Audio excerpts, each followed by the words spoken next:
करने वाले हैं वाइल्ड कार्ड के बारे में। ये कहानी है निक वाइल्ड की, जिसे जुए खेलने की लत है, इसीलिए वो कभी भी लास वेगस से बाहर नहीं जा सका और वो हमेशा से ही लास वेगस में रह रहा है। लेकिन निक एक बेहतरीन फाइटर है और वो किसी को भी बड़ी ही आसानी के साथ मार सकता है और किसी को भी मारने के लिए उसे किसी भी हथियार की जरूरत नहीं है। और निक अपने इस लत से परेशान हो चुका है और उसके पास ज्यादा पैसे भी नहीं होते, इसीलिए वो छोटे मोटे काम लेते रहता है, जैसे किसी की धुलाई करना और किसी का बॉडीगार्ड बनना। कहानी की शुरुआत होती है और हमारे सामने एक रेस्टोरेंट का दृश्य आता है और यहाँ पे हम निक को बैठा हुआ देखते हैं और निक यहाँ पे शराब पी रहा होता है। तभी यहाँ पे एक खूबसूरत सी लड़की आती है और निक उस लड़की को घूरने लगता है, इसीलिए वो लड़की जाकर के दूर बैठ जाती है। तभी यहाँ पे इस लड़की का बॉयफ्रेंड आता है और वो उसे प्रपोज करता है और कहता है कि मैं तुमसे शादी करना चाहता हूँ। तब वो लड़की कहती है कि तुमने अपनी 3 बीवियों से भी यही कहा होगा, इसीलिए मुझे अब तुम पे भरोसा नहीं। और अब इनका झगड़ा होने ही वाला होता है। तभी यहाँ पे निक आ जाता है और वो इस लड़की को छेड़ने लगता है और इस चीज को देखने के बाद उसका बॉयफ्रेंड गुस्सा हो जाता है और वो निक से लड़ने के लिए आगे आ जाता है। लेकिन उसकी गर्लफ्रेंड उसे मनाती है और उसे बाहर लेकर के चली जाती है और बाहर भी जाने के बाद ये दोनों झगड़ने लगते हैं और इन दोनों का झगड़ा चल ही रहा होता है। तभी बाहर निक फिर से आ जाता है और वो एक बार फिर से इनसे बदतमीजी करने लगता है और वो इस लड़की के बॉयफ्रेंड को मारने ही वाला होता है। तभी वो आदमी निक को बहुत मारता है और निक नीचे गिर जाता है और अब वो आदमी निक को माफी मांगने के लिए कहता है और निक माफी मांग करके यहाँ से चला जाता है। और इस चीज को देखने के बाद इस आदमी की गर्लफ्रेंड बहुत ही ज्यादा खुश होती है और वो इस आदमी से गले मिलती है और कहती है कि वो शादी के लिए राजी है। तभी हमारे सामने शहर के दूसरे तरफ का दृश्य आता है और यहाँ पे हम एक गाड़ी को देखते हैं और यहाँ पे कुछ लोग चलती हुई गाड़ी से एक लड़की को बाहर फेंक देते हैं और ये लड़की बुरी तरीके से घायल होती है। इसीलिए कुछ लोग इस लड़की को लेकर के जाते हैं हॉस्पिटल में और वहाँ पे हमें पता लगता है कि इस लड़की का नाम है हॉली। और अब यहाँ के नर्स बार बार हॉली से पूछ रहे होते हैं कि तुम्हारी ये हालत किसने की, लेकिन हॉली को इस बारे में कुछ भी पता नहीं है क्योंकि वो उन लोगों का नाम तक नहीं जानती। तभी हम फिर से निक को देखते हैं और अब निक पहुँचता है सिल्वर स्पून नाम के एक कैफे में और निक हमेशा यहीं पे रहता है और निक इस जगह को अपने ऑफिस की तरह मानता है, इसीलिए वो अपने सारे डीलिंग्स यहीं पे करता है। इसीलिए निक जैसे ही यहाँ पे पहुँचता है, निक के पास साइरस नाम का एक लड़का आता है और वो निक को उसका बॉडीगार्ड बनने के लिए कहता है क्योंकि साइरस को भी जुए खेलने की लत है और उसे लगता है कि वो जब भी कसिनो में जाता है तब कुछ लोग उसका पीछा करते हैं, इसीलिए साइरस हमेशा डरा रहता है। इसीलिए साइरस चाहता है कि जब भी वो कसिनो में जाए तब निक उसके साथ जाए और निक इस काम के लिए मान जाता है। इसीलिए यहाँ से निकलने के बाद निक एक बार फिर से पहुँचता है उसी बार में जहाँ पे वो रात में था। तभी यहाँ पे हम उसी आदमी को देखते हैं जिस आदमी ने निक को रात में पीटा था और ये आदमी आकर के यहाँ पे निक का शुक्रिया अदा करता है और हमें पता लगता है कि ये सब उनकी प्लानिंग थी और निक ने जानबूझ के इस आदमी से मार खाई ताकि उसकी गर्लफ्रेंड उससे इम्प्रेस हो सके। और इस काम के लिए निक ने $500 मांगे थे, लेकिन अभी आदमी निक से बहुत ही ज्यादा खुश है क्योंकि इसकी गर्लफ्रेंड इससे शादी करने के लिए राजी हो गई है। इसीलिए वो निक को $1000 देता है, लेकिन निक कहता है कि मुझे सिर्फ $500 चाहिए क्योंकि मैंने $500 की बात की थी और मैं अपने जबान का बिल्कुल पक्का आदमी हूँ, इसीलिए ना मुझे 1 पैसा ज्यादा चाहिए और ना 1 पैसा कम। और इस बात को सुनने के बाद वो आदमी और भी खुश हो जाता है और वो निक को $500 देकर के यहाँ से चला जाता है और निक पहुँचता है बार के अंदर और इस बार में जो वेट्रेस होती है वो निक की दोस्त है, इसलिए वो निक को कहती है कि तुमसे एक लड़की मिलना चाहती है जिसका नाम है होली। और निक होली को पहले से जानता है, इसीलिए निक पहुंचता है होली के पास और निक होली की हालत देख करके परेशान हो जाता है क्योंकि होली को बहुत ही बुरी तरीके से चोट लगी हुई है। इसीलिए अब निक होली से बात करने लगता है और निक पहले से होली को जानता है क्योंकि होली एक वेश्या है और निक और होली एक अच्छे दोस्त है। इसीलिए अब निक होली से पूछता है कि तुम्हारी ये हालत किसने की। तब होली कहती है कि वो कल होटल से वापस आ रही थी, लेकिन वो जैसे ही लिफ्ट के अंदर घुसी उसे 3 लोग मिल गए और 3 में से 2 लोग जरूरत से ज्यादा लंबे थे और तीसरा आदमी उनसे थोड़ा छोटा था। इसीलिए मुझे लगता है कि तीसरा आदमी उनका बॉस था। इसलिए उसने मुझसे कहा कि क्या तुम पार्टी करना चाहोगी और मैंने कहा कि नहीं। इस बात से वो आदमी गुस्सा हो गया और वो मुझे जबरदस्ती लेकर के अपने कमरे में चला गया। लेकिन कमरे में जाने के बाद मैंने देखा कि यहाँ पे कोई भी नहीं है। तब मैंने कहा कि मुझे यहाँ से जाना है। उसके बाद वो आदमी मेरे साथ जबरदस्ती करने लगा और जब मैंने मना किया तब उसने मुझे बहुत पीटा और उसके बाद उसने मेरा बलात्कार किया और उस आदमी के बाद उसके दोनों बॉडीगार्ड आ गए और उन लोगों ने भी मुझे पीटा और फिर उन लोगों ने भी मेरा बलात्कार किया। इसीलिए मैं चाहती हूँ कि तुम उन लोगों को पकड़ो। और इस बात को सुनने के बाद निक कहता है कि अगर ऐसा है तो तुम्हें पुलिस वालों के पास जाना चाहिए। तब होली कहती है कि मुझे उनके बारे में कुछ भी पता नहीं है, इसीलिए अगर मैं पुलिस वालों के पास गई तो बहुत ज्यादा देर हो जाएगी क्योंकि मुझे उनके बारे में कुछ भी नहीं पता। मुझे सिर्फ ये पता है कि मैं कौन सा होटल में गई थी, इसीलिए मैं चाहती हूँ कि तुम बस उनका नाम पता करो और एक बार अगर मुझे नाम पता लग जाएगा उसके बाद मैं खुद पुलिस वालों के पास जाऊंगी और उन तीनों पे केस करूंगी। और इस बात को सुनने के बाद निक भी इस काम को करने के लिए मान जाता है। इसीलिए निक सबसे पहले पहुंचता है उस होटल में और उस होटल में काम करने वाली एक महिला से बात करता है जिसे निक पहले से जानता है और वो महिला कहती है कि आज शाम मुझे तुम्हें कैफे में मिलो, फिर मैं तुम्हें सारी बात बताऊंगी। और शाम को निक पहुंचता है उस कैफे में जहाँ पे वो महिला भी आती है और वो बताती है कि उस आदमी का नाम है डैनी डिमार्को और वो बहुत ही खतरनाक आदमी है और वो हमेशा ही अपने 2 बॉडीगार्ड्स के साथ घूमता है और वो दोनों बॉडीगार्ड्स बहुत ही खतरनाक है। इसीलिए मैं तुम्हें यही सलाह दूंगी कि उस आदमी से जितना दूर रह सकते हो उतना दूर रहो, क्योंकि अगर एक बार तुमने उससे पंगा ले लिया तब वो तुम्हारा लास वेगस में रहना मुश्किल ही नहीं नामुमकिन कर देगा। इसीलिए अगर तुम अपनी सलामती चाहते हो तो डैनी के बारे में जितनी जल्दी हो सके उतनी जल्दी भूल जाओ। और अब इन सारी बातों को सुनने के बाद निक कॉल करता है होली को और उनका नाम बताता है और कहता है कि अब यहीं पे मेरा काम खत्म होता है। तब होली कहती है कि नहीं, मैं चाहती हूँ कि तुम उन तीनों को पकड़ो और उन्हें सबक सिखाओ। और इस बात को सुनकर निक गुस्सा हो जाता है और कहता है कि तुम्हें पुलिस वालों के पास जाना चाहिए, मैं इस पंगे में नहीं पड़ना चाहता। तब होली कहती है कि तुम्हें पता है उसने मेरे साथ क्या किया? मेरा बलात्कार करने के बाद उसने मेरी योनि के अंदर बंदूक डाल दिया और फिर मुझसे कहने लगा कि अगर तुम जिंदा रहना चाहती हो तो मुझसे कहो कि तुम मुझसे कितना प्यार करती हो, और अगर तुम्हारे बातों में सच्चाई होगी तब मैं गोली नहीं चलाऊंगा, वरना मैं अभी के अभी गोली चला दूंगा। और इस बात को सुनने के बाद होली बहुत ही ज्यादा डर गई, इसीलिए वो उसके सामने गिड़गिड़ाने लगी और कहने लगी कि वो उससे प्यार करती है। तब डैनी ने कहा कि तुम मुझसे प्यार नहीं करती, और इस बात को सुनने के बाद डैनी ने बंदूक का ट्रिगर दबा दिया, लेकिन उस बंदूक के अंदर गोली नहीं थी। फिर भी मुझे बहुत ही तेज झटका महसूस हुआ और उस झटके से इतना दर्द हुआ कि मेरी पूरी रूह कांप गई, और वो दर्द मौत से भी बदतर था। इसीलिए मैं चाहती हूँ कि तुम उन तीनों को पकड़ो और सबक सिखाओ। लेकिन निक इन सारी बातों को नहीं मानता और वो फोन रख करके चला जाता है। और यहाँ से जाने के बाद निक पहुंचता है साइरस के पास और उसे लेकर के जाता है कसिनो में, जहाँ पे साइरस जुआ खेलने लगता है और निक बैठ करके शराब पी रहा होता है। लेकिन निक के दिमाग में अभी भी होली की बातें घूम रही होती है, इसीलिए निक यहाँ से जाने लगता है। तब साइरस उसे रुकने के लिए कहता है। तब निक साइरस को कहता है कि तुम्हें यहाँ पे कोई भी कुछ नहीं करने वाला, इसीलिए तुम्हें इतना डरने की जरूरत नहीं है, और किसी भी कसिनो में आने के लिए किसी भी बॉडीगार्ड की कभी भी जरूरत नहीं पड़ती। और इतना कहने के बाद वो यहाँ से निकल जाता है और पहुंचता है होली के पास, और वो होली को एक बार फिर से समझाने की कोशिश करता है कि उसे पुलिस वालों के पास जाना चाहिए। लेकिन होली निक को कहती है कि पुलिस वाले कुछ नहीं करेंगे क्योंकि मैं एक वेश्या हूँ, इसीलिए मैं और भी ज्यादा परेशानियों में फंस जाऊंगी। लेकिन मुझे कैसे भी उस आदमी से बदला लेना है, इसीलिए अगर तुमने इस काम को नहीं किया तब मैं अकेली जाऊंगी और उन तीनों से लड़ूंगी। तब निक कहता है कि तुम क्या चाहती हो, कि मैं जाऊं और वहाँ पे मारा जाऊं, और अगर मैं जाने के बाद वहाँ पे मारा गया तब क्या होगा? तब होली कहती है कि तुम नहीं मरोगे, मुझे पता है, और अगर तुम्हें कुछ भी होगा तो मुझे जिंदगी भर इस बात का पछतावा रहेगा। और अब इन बातों को सुनने के बाद निक कहता है कि जैसे मैं तुम्हें कॉल करूं तुम इस एड्रेस पे आ जाना, और होली भी मान जाती है। और अब निक पहुंचता है उस आदमी के होटल और वो दरवाजा खटखटाता है। तभी उसके बॉडीगार्ड्स दरवाजा खोलते हैं, और जब वो लोग निक के बारे में पूछते हैं कि वो कौन है, तब निक अपने आप को एक दलाल बताता है कि वो लड़कियां सप्लाई करता है। और इस बात को सुनने के बाद वो लोग उसे अंदर आने देते हैं। और अब निक पहुंचता है डैनी के पास, और डैनी निक से पूछने लगता है कि लड़कियां कहाँ पे हैं, और निक बातें बनाने लगता है। तब डैनी निक से पूछता है कि क्या वो लड़की खूबसूरत है? तब निक कहता है कि हाँ, वो लड़की खूबसूरत थी। और इस बात को सुनकर निक कहता है कि खूबसूरत थी मतलब? तब निक बताता है कि तुमने कल रात उसे बदसूरत बना दिया। और इस बात को सुनने के बाद डैनी समझ जाता है कि निक किस लड़की के बारे में बात कर रहा है, इसीलिए डैनी भी थोड़ा डर जाता है और वो $50,000 निकाल करके निक को देने की कोशिश करता है और कहता है कि मैं उन सारी चीजों का मुआवजा भरने को तैयार हूँ। तब निक कहता है कि मुझे पैसों में कोई दिलचस्पी नहीं है। और इस बात को सुनकर डैनी गुस्सा हो जाता है और वो अपनी बंदूक निकालता है और वो अपनी बंदूक को निक पे तान देता है और कहता है कि अगर तुम्हें जिंदा रहना है तब मेरी तारीफ करो, और अगर मुझे तुम्हारे बातों में सच्चाई लगी तब मैं तुम्हें जिंदा छोड़ दूंगा। और इस बात को सुनने के बाद निक उसकी तारीफ करने लगता है और देखते ही देखते निक को लगता है कि काम खराब हो रहा है, इसीलिए निक यहाँ पे अपना कमाल दिखाता है और वो एक ही चुटकी में इसके दोनों बॉडीगार्ड्स को बेहोश कर देता है। तब डैनी इस पे गोलियां चलाने लगता है, लेकिन निक जल्दी इसे भी बेहोश कर देता है और इन तीनों को बेहोश करने के बाद निक इन तीनों को बांध देता है। और तब वो यहाँ पे होली को बुलाता है और अब होली यहाँ पे डैनी को टॉर्चर करने वाली होती है, इसीलिए वो अपने पर्स के अंदर से एक कैंची निकालती है। तभी डैनी होली को भी कहता है कि $50,000 वहाँ पे पड़े हैं, इन पैसों को लो और सारी चीजों को भूल जाओ। और अब इस बात को सुनने के बाद होली $50,000 को निक को दे देती है और वो डैनी से कहती है कि ये कभी भी पैसे के बारे में नहीं था, कि उस बारे में था जो तुमने मेरे साथ किया, इसीलिए मैं तुम्हें सबक सिखाना चाहती हूँ और मैं तुम्हें बताना चाहती हूँ कि दर्द क्या होता है। और इतना कहने के बाद वो कैंची से डैनी का योनि काटने लगती है और वो डैनी की योनि का थोड़ा सा हिस्सा काट देती है, इसीलिए अब डैनी यहाँ पे बहुत ही ज्यादा चिल्लाने लगता है। तब होली डैनी से कहती है कि मैं तुम्हारे साथ वही गेम खेलना चाहती हूँ जो गेम तुमने मेरे साथ खेला। अभी ये कैंची तुम्हारी योनि के ऊपर है और अभी तुम्हें मुझे बताना है कि तुम मुझसे कितना प्यार करते हो, और अगर तुम्हारी बातों में मुझे सच्चाई लगी तो मैं तुम्हारी योनि को ऐसे ही छोड़ दूंगी, और अगर मुझे कुछ भी झूठ लगा तब मैं तुम्हारी योनि के 2 टुकड़े कर दूंगी। और इस बात को सुनने के बाद डैनी यहाँ पे गिड़गिड़ाने लगता है और वो बच्चे की तरह रोने लगता है और वो होली से कहता है कि वो उससे प्यार करता है और वो उसके सामने गिड़गिड़ाने लगता है। और इन सारी चीजों को उसके दोनों बॉडीगार्ड्स देख रहे होते हैं और होली देखती है कि ये बहुत ही ज्यादा डर चुका है और उसे उसके किए की सजा मिल चुकी है, इसीलिए निक और होली यहाँ से बाहर निकल जाते हैं और होली निक को सारे पैसे रखने के लिए कहती है, लेकिन निक कहता है कि मैं इन पैसों को नहीं ले सकता। तब होली कहती है कि हम दोनों को लास वेगास से बाहर निकलना पड़ेगा। क्योंकि मुझे पता है कि डैनी हमारे पीछे आएगा, इसीलिए तुम्हें इन पैसों की जरूरत पड़ेगी। और इस बात को सुनने के बाद निक आधे पैसे रख लेता है और आधे पैसे वो हॉली को दे देता है। और अब निक के पास $25,000 है, इसीलिए निक इन सारे पैसों को लेकर के पहुंचता है कसिनो में। और वो लास वेगास छोड़ने से पहले अपनी किस्मत को आजमाना चाहता है, इसीलिए निक यहाँ पे जुआ खेलना शुरू करता है। और आज निक की किस्मत उसका साथ देती है, इसीलिए निक जल्दी $25,000 को $50,000 बना लेता है और वो इस चीज को एंजॉय कर रहा होता है। तभी यहाँ पे साइरस आता है और निक साइरस से सॉरी कहता है और कहता है कि तुम्हें डरने की बिल्कुल भी जरूरत नहीं है और कभी भी कसिनो में आने के लिए बॉडीगार्ड्स की जरूरत नहीं पड़ती, इसीलिए तुम बेझिझक यहाँ पे आया करो। और निक साइरस से बातें कर ही रहा होता है, तभी उसे एहसास होता है कि उसे और जुआ खेलना चाहिए, इसीलिए निक $50,000 को लेकर के पहुंचता है और वो एक बार फिर से जुआ खेलना शुरू करता है और वो एक के बाद एक बाजी जीतते ही जाता है और जल्दी ही वो $2.5 लाख जीत जाता है। इसीलिए अब वो आखिरी बाजी खेलता है, अगर वो इस बाजी को जीतेगा तब उसके पास $5 लाख होंगे। इसीलिए अब क्लब के सारे लोग निक को देखने लगते हैं और निक इस बाजी को भी जीत जाता है। इसीलिए अब निक बहुत ही ज्यादा खुश होता है और वो साइरस से कहता है कि वो जल्दी ही लास वेगास छोड़ देगा, क्योंकि अब उसके पास $5 लाख है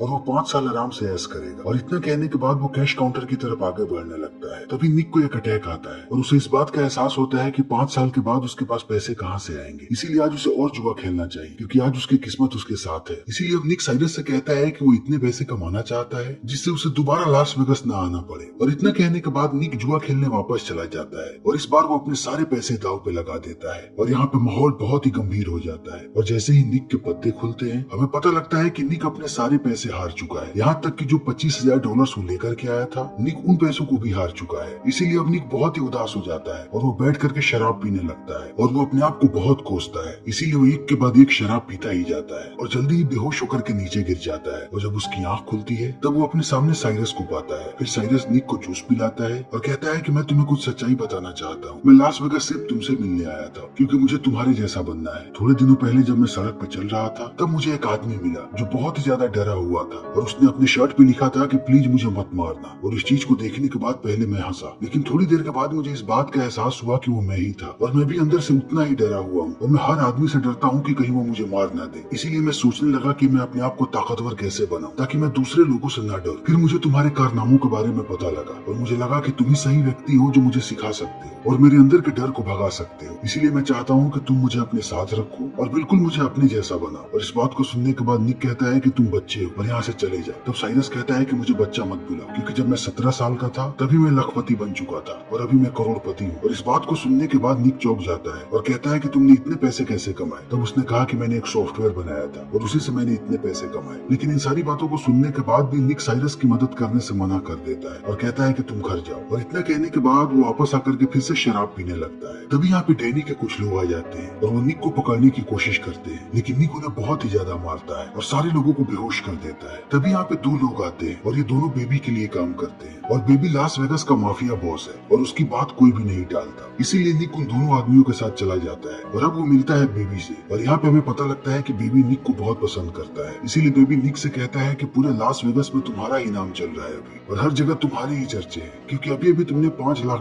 हारा है। और इतना कहने के बाद बेबी कहता है कि मैं अब तुम्हें डैनी के पास लेकर के चल रहा हूँ और डैनी अभी मेरे ही अड्डे पे है और उसका कहना है कि तुमने उसके 2 बॉडीगार्ड्स को गोली मारा है, इसीलिए मैं चाहता हूँ कि इस किस्से को मैं जल्दी से जल्दी सुलझा दूं। और इतना कहने के बाद बेबी निक को लेकर के जाता है डैनी के पास और अब डैनी और निक दोनों आमने सामने होते हैं और बेबी डैनी से पूछता है कि मुझे बताओ कि क्या हुआ। तब डैनी कहता है कि ये मेरे घर के अंदर घुसा, वो भी चोरी करने के बहाने से, लेकिन इसे मेरे घर पे सिर्फ $50,000 मिले, इसीलिए बौखला गया और इसने मेरे 2 बॉडीगार्ड्स को मार दिया और मुझे भी घायल कर दिया और अभी भी मेरे चेहरे पे घाव के निशान है। और अगर तुम्हें विश्वास ना हो तो तुम मेरे घर के अंदर चल करके देख सकते हो, मेरे पूरे घर पे अभी भी इसके फिंगरप्रिंट्स हैं और वो बंदूक भी पड़ी है जिससे इसने मेरे दोनों बॉडीगार्ड्स को मारा है। और इन सारी बातों को सुनने के बाद बेबी अब बात करता है निक से और कहता है कि मैं तुम्हारे मुंह से सच्चाई सुनना चाहता हूँ। तब निक कहता है कि मैं तुमसे एक सवाल पूछना चाहता हूँ, तुम मुझे वर्षों से जानते हो और क्या तुम्हें लगता है कि मैं बंदूक इस्तेमाल करूंगा किसी को मारने के लिए। और बेबी कहता है कि बिल्कुल नहीं। और इतना कहने के बाद बेबी डैनी को बताता है कि निक किसी को भी एक छोटी से छोटी चीज से मार सकता है और इसीलिए मैं इस बात का कभी भी विश्वास नहीं करूंगा कि निक ने बंदूक इस्तेमाल की है। और अब निक बताता है कि मैंने इसके दोनों बॉडीगार्ड्स को नहीं मारा बल्कि इसने खुद मारा है। और बेबी पूछता है कि ये अपने बॉडीगार्ड्स को क्यों मारेगा, तब निक बताता है क्योंकि अपने बॉडीगार्ड्स के सामने ही रो रहा था और वो भी एक औरत की तरह, जिससे अपने ही नजरों में गिर गया और ये चाहता था कि ये बात बाहर ना जाए, इसीलिए इसने अपने दोनों बॉडीगार्ड्स को मार दिया। और बेबी कहता है कि आखिर ये रो क्यों रहा था। तब डैनी बताता है क्योंकि एक लड़की ने इसके योनि पे कैंची रखी थी और वो उसे थोड़ा थोड़ा कर करके काट रही थी। लेकिन अब इन सारी बातों को डैनी मानने से इनकार कर देता है। तब निक कहता है कि अगर तुम्हें मेरे बातों पर विश्वास ना हो तो अभी के अभी इसका पैंट उतारो और पैंट उतार करके देखो, तुम्हें बहुत सारे निशान मिलेंगे। लेकिन इस बात को सुनने के बाद डैनी और भी ज्यादा भड़क जाता है और कहता है कि मैं कभी भी अपनी पैंट नहीं उतारूंगा। और इतना कहने के बाद वो यहाँ से जाने लगता है। तब बेबी भी समझ जाता है कि निक ने कुछ भी नहीं किया। फिर भी बेबी निक को कहता है कि अब तुम्हें संभल करके रहना पड़ेगा क्योंकि डैनी तुम्हारे पीछे जरूर आएगा। और अब निक भी यहाँ से निकल जाता है और अगले दिन पहुंचता है सिल्वर स्पून कैफे में, जहाँ पे उसे फिर से साइरस मिलता है। और साइरस कहता है कि मुझे तुमसे बहुत कुछ सीखने को मिला है और मैं जान चुका हूँ कि मुझे अपनी जिंदगी कैसे जीनी है और मुझे किसी से भी नहीं डरना है, इसीलिए मैं आज शाम की फ्लाइट से वापस जा रहा हूँ। लेकिन जाने से पहले मैं तुम्हें एक गिफ्ट देना चाहता हूँ। और इतना कहने के बाद वो निक को एक लिफाफा देता है और उस लिफाफे में $5 लाख